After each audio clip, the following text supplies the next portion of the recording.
What is up, everyone? In this video, we'll uncover the truth behind the CPG Massacre of Fallout 4. Who killed the representatives of the Commonwealth Provisional Government and why? There really isn't much to go on for this mystery. For the Broken Mask incident, I had Piper's article The Synthetic Truth to go off of, but there is no such detailed account of the CPG Massacre. That being said, I have managed to come up with 3 theories. On the surface, it sounds like the Institute became dissatisfied with the CPG talks and decided that it would be more efficient to end the CPG than pull the strings of the Commonwealth from the shadows with their simps. However, that's just based on the few sources that Bethesda gave us for this one. Who's to say how the CPG massacre really went down? Where did it take place? Maybe in the castle? Did a synth just barge in and kill everyone? Or was it an undercover Gen Bree? Were there survivors, or did all accounts of the event come from analyzing the crime scene? We don't have any solid answers for any of those questions, so I think it's best that we take a pretty abstract approach for this one. If there were no survivors, and all records of the incident came from examining the crime scene, then someone may have staged it to frame the Institute. After all, there are a few factions that would have benefited from ending the CPG talks and turning the Commonwealth against the Institute. So let's get to it. Our first suspect is the Commonwealth's nefarious mercenary company, the Gunners. There are lots of theories about the Gunners out there, but I don't want to dive too deep into that for this video because it's not solely about them. What's important for this video is that no one knows how, when, or where they were founded. So they could have existed during the time of the CPG massacre, and if they did, then they would have been hurt by the formation of the CPG. Because with a powerful government in place, there wouldn't be nearly as big a market for mercenary work. Also, they would have been seen as a threat to the CPG, so the two factions may have ended up going to war. In addition to benefiting from the CPG massacre, the Gunners also seem capable of committing such an act. They're a pretty well organized militia and good soldiers, so it's feasible that they could have killed the reps and planted a Sim's body to frame the Institute.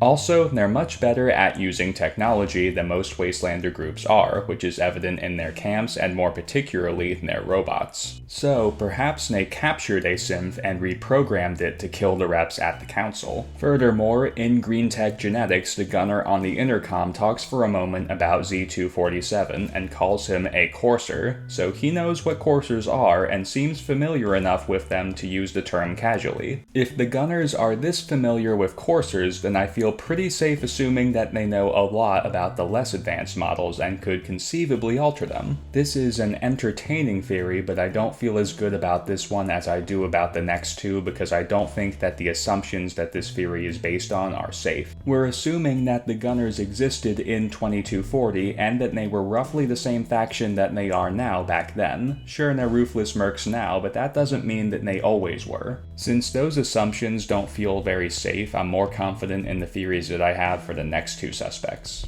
Speaking of mercenaries, our next candidate is Kellogg. Remember, the Institute was one of the factions interested in forming the CPG, so if it had been formed, they would have become aligned with the Minutemen, which would have made Kellogg's job obsolete. So he may have feared that if the CPG was formed, then the Institute wouldn't need him anymore, and they'd dispose of him like scrap metal just like they do with old simps. This next part stems from the last theory that I presented about the Broken Mask incident in my video about that, so if you don't want spoilers, you may want to watch that video before continuing. In that video, I suggested that Mr. Carter was a synthetic copy of Kellogg, and that's part of the reason that he malfunctioned in Diamond City. If that's true, then Kellogg would have had plenty of reason to fear that he was outliving his usefulness to them. They may have worried about him suffering a similar malfunction, and they had Sean to use as their human test subject. So being their merc was all they needed him for at that point, and if he lost that to the Minutemen, then he would be out of the job. Holotape 52 mentions reports that imply that the CPG talks were falling apart, but what reports is it referring to and who made them? As I said before, there isn't much to go on for this mystery, but the only claims that the CPG talks weren't going well come from the Institute. At this time, getting this sort of information is exactly the kind of assignment that they'd give to Kellogg rather than a synth because it was just after the Broken Mask incident. So they likely would have avoided using synths for non-tactical assignments, fearing that something could go wrong like it did with Mr. Carter. As I said before, they may have been concerned about Kellogg suffering a malfunction like Mr. Carter's, but in their minds, I still think he'd be the preferable option to sending a synth. Hence, it seems likely that these reports came from Kellogg, so maybe he was using them to mislead the Institute into thinking that the negotiations weren't going well so that they'd pull out. Then, after that didn't work, he massacred the representatives and set the scene up to look like a synth had fired the first shot. The Commonwealth would have assumed that the Institute sent the synth to do this, and the Institute would have assumed that it was another malfunction, or that no one really knew who fired the first shot and they were just being used as a scapegoat. All going very well for Kellogg. While I really like this idea, I like the next one more. So allow me to explain why I believe that the CPG massacre was planned and executed by the Minutemen.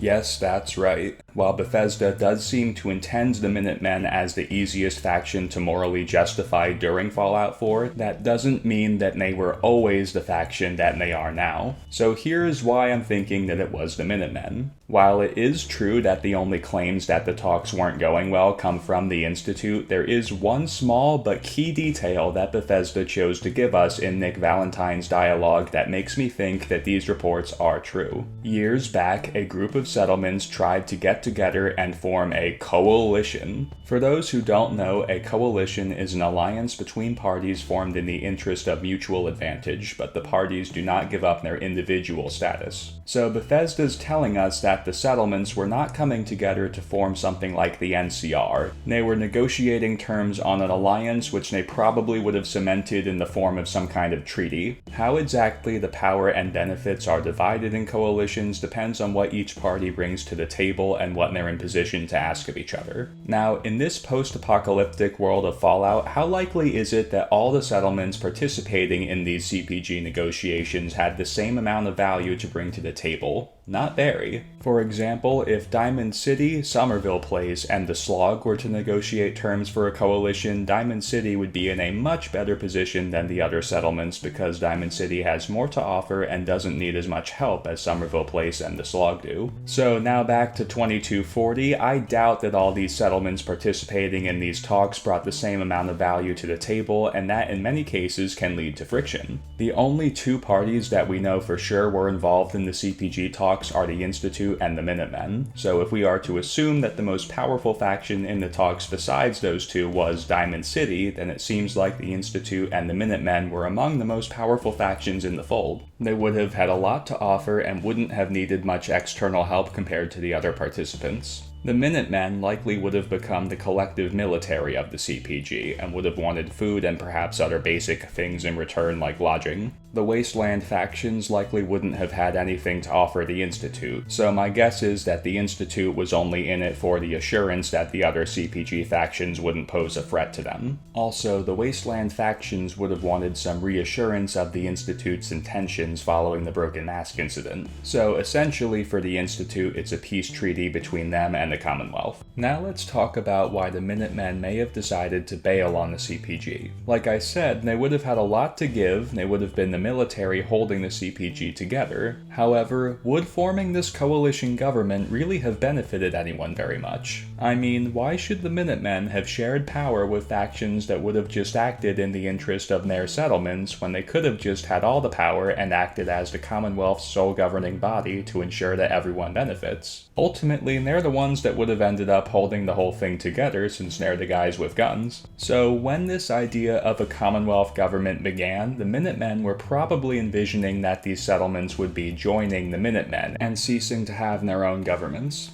Which would be best for the Minutemen and arguably best for the Commonwealth, since the Minutemen have never seemed to have a motive beyond just having a genuine interest in helping people. So I think that the other settlements kept pushing for more and more power to the point that the Minutemen had to rethink the whole thing. They started to think, why should we sit here bickering and never getting anything done with these greedy representatives that only care about their own people? We're the ones that'll be enforcing this thing anyway, so why should we share the power? And so though, after the Minutemen decided that forming the Commonwealth Provisional Government wasn't in the best interest of most people, they found another way that they could end up as the Commonwealth's sole protector. They could kill the representatives in the castle and stage the crime scene to frame the Institute. The Commonwealth's distrust of the Institute following the Broken Mask incident made them the perfect scapegoat, so the Minutemen exploited that fear to make the settlements very eager to join them. I mean, if there are dangerous killing androids out there, then why not accept aid from the most powerful militia in the region? Also, by framing the Institute, the Minutemen demolished any chance that the Institute had of making allies on the surface, thus forcing the one faction that could give them a run for their money underground. However, there's still an important question to be asked here. Did the Minutemen kill their own representative?